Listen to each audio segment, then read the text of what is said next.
Дорогие мои, имам Муслим передал в своем сахихе от Абу Хурайры, да будет доволен им Аллах, что человек пришел к пророку, алейхиссаляту вассалям, и спросил: «О посланник Аллаха, какой грех самый большой перед Аллахом?»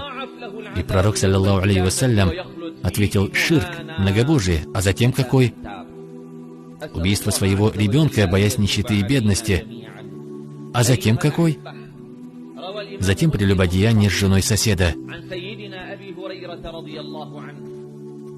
Пророк, саллаллаху алейхи вассалям, сказал в другом хадисе: самый величественный грех после ширка — это прелюбодеяние.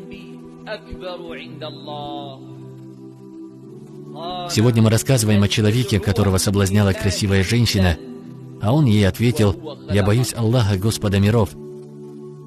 Вспомни слова Аллаха: «Не приближайтесь к прелюбодеянию, ведь это мерзость и плохая дорога».